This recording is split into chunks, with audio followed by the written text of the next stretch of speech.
सूरा नूर आयत नंबर 19, अल्लाह ताला क्या कहता है, इन्नल्लज़ीना युहिब्बूना अन तशिअल फाहिशतु फिल्लज़ीना आमनू लहुम अज़ाबुन अलीम फिद दुनिया वल आखिरह वल्लाहु यअलमु व अंतुम ला तअलमून। जो लोग मुसलमानों में बेहयाई फैलाने के आरजुमंद रहते हैं, इनके लिए दुनिया और आखिरत में दर्दनाक अजाब है। देखो, दुनिया में भी अजाब, आखिरत में भी अजाब। किसके लिए? जो लोग दुनिया में बेहयाई फैलाने की आरजुमंद रहते हैं। मतलब अब यहां पर अल्लाह ताला बेहयाई शुरू करने वालों के बारे में नहीं बोला, बेहयाई सिर्फ फैलाने वाले। मिसाल के तौर पर आपके मोबाइल पे कोई बेहयाई वाला वीडियो आ गया, आपकी फ्रेंड, आपका दोस्त, आपका रिश्तेदार कोई ऐसा गाना, कोई म्यूजिक, कुछ तो भी ऐसी तस्वीर भेज दिया। आप क्या करें? उसको सीधा निकाले और एक आपके क्लोज फ्रेंड को फॉरवर्ड कर दिए। ये क्या हुआ? बेहयाई को फैलाना हुआ। तो ये बेहयाई तुम शुरू नहीं करे, वो पिक्चर तुम बनाए नहीं बनाए, वो तस्वीर तुम उतारे नहीं उतारे, तुम क्या करे? खाली फैलाए। फैलाने वाले को अल्लाह ताला दुनिया में और आखिरत में अजाब दे, तुम बोल रहा। तो जो शुरू करते हैं उनको क्या होगा फिर? यहां पर मैं आपको खाली म्यूजिक और फिल्म और इमेज या तस्वीर की मिसाल दिया। ऐसी कितनी बेहयाइयां हैं जो आज हम करते हैं। हमारे शादियों में वीडियोग्राफी, हमारे शादियों में तस्वीरों का उतारना, ये बेहयाइयों का फैलाना नहीं है। याद रखो इस चीज को। बात याद आई तो मैं आप लोगों के सामने एक अहम बात बोल रहा हूं। हो सकता आने वाले दिनों में शायद मुझे उस मौजू के दौरान याद रहे या ना रहे। मॉडलिंग करना किसी को पसंद है जी? किसी भी मुसलमान औरत से पूछो, मॉडलिंग करना, जैसे हम वो देखते ना भाई, वो क्या बोलते भाई, वो बड़े बड़े कॉन्टेस्ट होते ना उसके, मिस यूनिवर्स, मिस इंडिया, ये सब होते ना, उसमें मॉडल्स चलते हुए रहते। वो जो भी गंदे कपड़े पहन के जो भी मॉडलिंग करते हुए जाते ना, क्या अगर किसी से पूछे कि भाई तुम्हारे घर में बहू को लाएंगे हम, लेकिन वो मॉडल है, वो मॉडलिंग करने वाली है, तो क्या किसी मॉडल को बहू बनाना पसंद करेंगे? नहीं पसंद करेंगे। ठीक है, मॉडल को बहू बनाना पसंद नहीं करेंगे, लेकिन जब बहू को लेके आते शादी के दिन, तुम तुम्हारी बहू को क्या बनाते? मॉडल ही तो बना दिए। शादी के दिन दुल्हन क्या बनी? मॉडल ही तो बनी। मॉडलिंग करना पसंद नहीं है, उस मॉडल को लाना पसंद नहीं है, लेकिन खुद बन जाते शादी के दिन मॉडल। क्या बोलूं मैं इस बेहयाई पर। और इतना ज्यादा हमारा दोगलापन है, हमारी मुनाफिकत है। बच्ची की शादी का जब रुखा छपता ना भाई, वेडिंग कार्ड, इनविटेशन कार्ड, जो भी बोलते बहरहाल, उसमें लड़के का नाम लिखते, लड़की का नाम लिखते? अक्सर लोग नहीं लिखते। क्यों नहीं लिखते? हम बोलते कि नहीं भाई, लड़की के नाम का भी पर्दा, मेरी बच्ची का नाम भी किसी को नहीं मालूम होना, इसका भी हम पर्दा करते। इतना पर्दा करने वाले रुक्के पे लड़की का नाम नहीं लिखे, लेकिन शादी के दिन स्टेज पे बिठा के हर आने जाने वाले को तस्वीर उतारने की इजाजत दे दिए। हर शादी में आने वाला फोटोग्राफर, हर लड़की फोटोग्राफर बन के आ गई, हर लड़की, हर रिश्तेदार वीडियोग्राफर बन के आ गया। हर एक के हाथ में मोबाइल है, कौन कब आया, कब तस्वीर ले लिया, कब सेल्फी ले लिया, किसी को पता ही नहीं चलता। दुल्हन को बिठा दिए बगैर पर्दे के साथ, मेकअप के साथ, मॉडल बना के रखे उसे। क्या नहीं हो रहा ये आज? सूरे नूर आयत नंबर 19 को याद रखो। कुरान कुरान कुरान सुना रहा हूं मैं। बेहयाई को फैलाने वाले के लिए दुनिया में भी और आखिरत में भी दर्दनाक अजाब है। इतने बेशर्मा पूरे वो शादी के वीडियोस और फोटोस आने के बाद पूरे रिश्तेदारों के मोबाइलों में घूमते रहते। उन्हें शादी में नहीं गए सुने भी देखे कि जी दुल्हन कैसी है उसकी मालूम है, इसकी बेगम कैसी है मालूम है, उनकी बहू कैसी है मालूम है, सब निकाल के बताते। क्यों दिए इजाजत? इजाजत देने की नौबत ही नहीं आती अगर दुल्हन को भी आप उस दिन जैसे बाहर निकलते हुए बुरखे में रखते, वैसा ही अगर स्टेज पे भी उसे बुरखे के साथ बिठाते तो कौन आके तस्वीर लेता? होता ही हमारे शादियों में मॉडल बना के रखे। बेहयाई को फैलाने वाले हम बने, बेहयाइयों को फैलाने की इजाजत हम दिए, फिर ये शादी में करे सो गुनाह ही, शादी के बाद उसके असरात निकलते फिर किसी ना किसी मुसीबत की शक्ल में।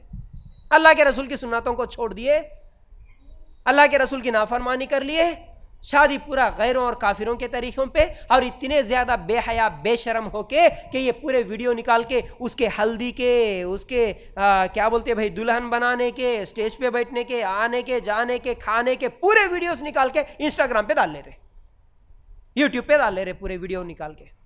इतने बेशरम हो गए मुसलमान।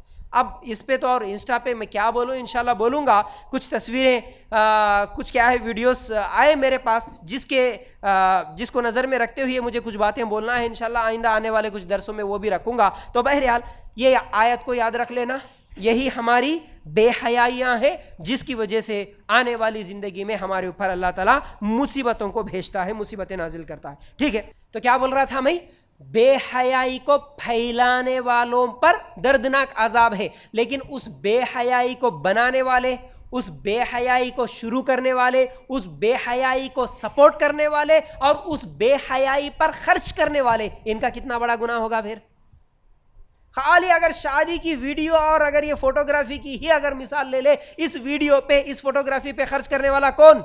घर का बड़ा, घर का मर्द, बाप, भाई, ये जिम्मेदार है। तुम शुरू करें ना भाई इस फितने को, तो फिर उसका कितना खतरनाक गुनाह होगा, आप खुद याद रख लेना। तो बहरहाल अब इस बेहयाई को फैलाने में एक और बात भी याद रखो, हमेशा बोलता हूं, अब भी याद आई तो बोल रहा हूं, आप जो लोग स्टेटस रखते ना भाई, स्टेटस रखना और ये स्टेटस देखने का भी बहुत ज़्यादा हमारे को शौक हो गया। आज कुछ भी नहीं, कुछ भी काम नहीं रहता, खाली लोगों के स्टेटस देख लेते रहते, ऐसा ऐसा ऐसा करते जाते, ऐसा ऐसा ऐसा, कौन क्या स्टेटस रखा। अब वो स्टेटस रखने वाला भी नहीं, रखने वाला भी देखता और नहीं रखे सुनो भी देखते। अब रखने वाला उन्हें किसके तो भी वास्ते रखता, उन्हें उसके वास्ते ये रखता हूँ स्टेटस बोल के रख लेता। अब हर 5 मिनट को एक बार निकालते हुए देखता, उन्हें देखा कि नहीं, उन्हें देखा कि नहीं कि मैं जिसके वास्ते रखा था। डायरेक्ट उसी को भेज देना भाई, टेंशन खत्म। डायरेक्ट उसको भेज दिया तो देख ले रहे भाई, बोले तो देख लेता उन्हें, नहीं इन्हों रखते, उनका इंतजार करते, उन्हों कब आके देखते कि बोल के। डायरेक्ट भेजने की किसी के पास हिम्मत नहीं होती, इसलिए क्या करते, उसको दिखाना बोले तो मैं मेरा स्टेटस रख लेना। अब उन्हें कब देखता कि बोल के मैं देखते हुए रहना। अब उसमें और कितने आदमियां देखेगी, कितने आदमियां लाइक करेगी, कितने आदमियां कमेंटा करेगी, वो ही करना रहता सुबह से शाम तक। तो मैं स्टेटस की बात इसलिए बोला कि हाँ, स्टेटस कई मानों में शायद इस्तेमाल होता। तो एक इंसान का स्टेटस कैसा है मालूम करना बोले तो उसके मोबाइल का स्टेटस देख लिए तो मालूम हो जाता।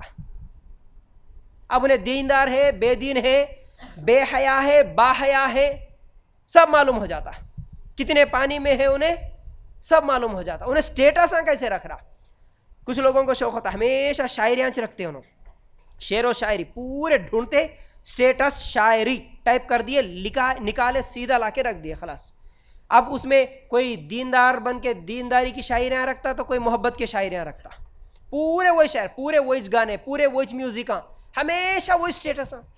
कोई मजाक करने वाले स्टेटस रख लेता। तो उसके स्टेटस से समझ में आता कि इन्हें कौन से स्टेटस का है। तो याद रखो, स्टेटस असल में बात इसलिए याद आई मुझे कि ये जो व्हाट्सएप स्टेटस लगाते ना,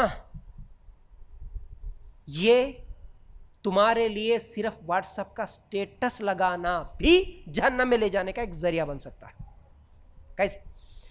एक इंसान के दिल में एक बुरा ख्याल आया, बड़ी अहम बात बोल रहा हूं, जरा गौर से सुना। मेरे दिल में बुरा ख्याल आया, हो सकता, हम इंसान है भाई, हम फरिश्ते नहीं होते, किसी ना किसी वक्त में किसी ना किसी को कभी ना कभी किसी ना किसी के बारे में कुछ ना कुछ बुरा ख्याल आता है। ठीक है, वो बुरा ख्याल मतलब मेरे को गाना सुनना दिल बोला, मेरे को इमेज देखना दिल बोला, मेरे को फिल्म देखना दिल बोला, मेरे को कुछ भी ऐसा गुनाह का ख्याल आया, वो ख्याल जब तक मेरे दिलो दिमाग में है अल्लाह ताला नहीं पकड़ता, अजाब नहीं देता, उसका गुनाह नहीं लिखता।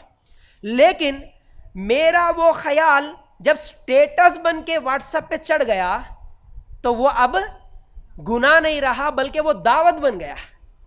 लोगों को भी दिखा रहे ना हम, अब गुनाह करे नहीं, हम गुनाह फैला रहे भी, लोगों को भी दावत दे रहे, आओ देखो इस गुनाह को, देखो इस म्यूजिक को, इस फोटो को, इस तस्वीर को, इस फिल्म को देखो, बल्कि दावत दे रहे। तो स्टेटस ख्याल जब तक मेरे दिल में रहे अल्लाह नहीं पकड़ता, लेकिन वो ख्याल अगर मेरे व्हाट्सएप के स्टेटस पे चढ़ गया तो फिर वो दावत बन जाता, वो गुनाह बन जाता, गुनाह की दावत बन जाता, इस पर अल्लाह ताला पकड़ता, इसकी वजह से फिर अल्लाह ताला जहन्नम में दाखिल करता।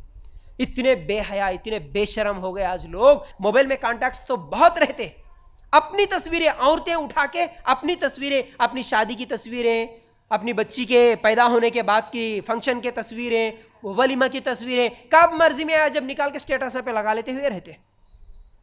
औरतें क्या है ये दावत है। तस्वीर जब तक अगर तुम्हारे मोबाइल में रही तो शायद उतना गुनाह नहीं होता था, लेकिन जब वो स्टेटस बन जाती है ना तो फिर वो दावत बन गया, वो गुनाह बन गया। इसकी वजह से अल्लाह ताला फिर सजा देता, याद रखो। तो ये सब चीजें मैं इसलिए बोला, बेहयाई, बेशर्मी। तो यहां पर एक और भी मसला मैं आप लोगों के सामने बताना चाहता हूं, वो ये है, आप कभी भी औरतें हैं, चाहे मेरी बात किसी को पसंद आए या ना आए, आपको बुरी लगे आपको अच्छी लगे, हम क्या समझते हैं भाई, शादी में जाना इसलिए कि लोग हमारे को देखना, यही तो नियत होती। जेवरात बनाएज कहीं को, पहनेज किसको, लोगों को दिखाने के वास्ते ना। किसी की शादी है बोले तो जाके नए कपड़े खरीदे किसको भाई, दूसरों को दिखाने के वास्ते, इसीलिए तो शादियों में पहन के जा रहे। इस सोच से अगर आप गए वहां पर बुर्का उतार के बैठे, जेवरात दिखा के, आपका बालों के संवारने की वजह दूसरों को दिखाना हो गया, आपका मेकअप करने की वजह दूसरों को दिखाना हो गया। अगर दूसरों को दिखाना नहीं होता तो फंक्शन में जाके तुम बुर्का क्यों उतारते, है कि नहीं भाई, सोचने की बात। बुर्का उतारे इसका मतलब यही है कि तुम दूसरों को दिखाना चाह रहे। तो जब तुम दूसरों को दिखाने के लिए फंक्शन में जाके किसी की अगर बुर्का उतारे तो याद रख लो ये दावत बन गई तुम्हारी। आज तो ऐसे फितनों का दौर है कि कौन कहां बैठे, कौन किसका मोबाइल निकाला, कब किसकी तस्वीर उतारा, किसी को पता ही नहीं चलता। ऐसे फितनों वाले दौर में तुम जाके बेपर्दा बैठते, ऐसे फितनों वाले दौर में जाके बुर्का उतार के स्टेज पे जाके तुम दुल्हन के साथ फोटोज लेते। तो याद रखो ये आज फितनों वाले दौर में किसी की भी शादी में जाके, किसी के भी फंक्शन में जाके बुर्का उतार के बैठे तो ये तुम्हारे लिए बहुत खतरनाक फितना है, याद रखो, खतरनाक फितना है। और फिर दोस्तानों में, फ्रेंडशिप में, रिलेशन में बोल के आज क्या करते, अरे हमारे रिश्तेदारी छे ना, हमारे क्या है भाई, हमारे खलेरी बहनी छे ना, हमारे जेठ की बीवी छे ना, हमारी देवरानी है ना, फला है ना, फला है ना, बोल के क्या करते, चलो जी यहाँ अच्छा सीन है, क्या करेंगे, सब मिलके अपन ग्रुप फोटो ले लेंगे। कहते 3 औरतें मिल के लिए, 4 औरतें मिल के लिए क्या करे, ग्रुप फोटो बोल के ले लिए। अब वो फोटो चारों के मोबाइल में शेयर हो गया, पर्दे के साथ नहीं है, बेपर्दा उतरे आप। अब मुझे बताओ, आप कभी आपके जेठ के सामने नहीं गए होंगे बेपर्दा, लेकिन आपकी तस्वीर अगर जेठानी के मोबाइल में गए तो क्या वो नहीं देखेगा? मैं तो ये करीबी रिश्तेदारों के बारे में बोल रहा हूं, जेठ और देवर की। ऐसे तो कितने दूर दूर तक चले जाती आपकी तस्वीरें। शोहर का खलेरा भाई, उसकी बीवी, दोनों मिलके, हाँ बाजी क्या हुआ, चलो हम फोटो उतरेंगे, अच्छे दिख रहे तुम, हम भी अच्छे दिख रहे, फोटो उतरे। फिर खलेरे भाई की बीवी जब वो मैके में जाती, उसके भाइयां देखते हैं, उसके भाभियां देखते, कौन कौन नहीं देखते? तस्वीर की कोई हद होती क्या, बोलो? कितने लोगों तक चले गए आपकी तस्वीर, आपकी फोटो? तो इस चीज का क्यों ख्याल नहीं रखते? तो याद रखो, कभी भी तस्वीर आपको अगर उतरना है तो आप अपने मोबाइल में हिफाजत के साथ रखो उतर के, लेकिन आपकी तस्वीर किसी और के मोबाइल में ना रहे, इसकी आप लोग हिफाजत कर लो। किसी भी रिश्तेदार के मोबाइल में आपकी तस्वीर ना रहे, वरना आज पर्दे का मामला है ही नहीं, किसी को अल्लाह का खौफ नहीं है, डर नहीं है, बेहयाई वाला आज माहौल है, जिसको चाहे उसको निकाल रहे, कौन बोले उन्हें बता दे रहे। मालूम कीजिए हमारे रिश्तेदार में फलां फयाज भाई है नहीं कि उनकी बीवी कैसी रहती, मालूम की देख लो, दिखाते हुए फिरते आज। तो इसलिए शादियों में तस्वीरें उतरना हो या वीडियोग्राफी करना हो, फिर शादियों में जाके बेपर्दा होना हो, बेपर्दा, बापर्दा नहीं बोलो, बेपर्दा होना, चाहे वो आपकी सगी बहन की शादी होती होंगी, अल्लाह के लिए गौर करो, बहुत खतरनाक मसले हैं।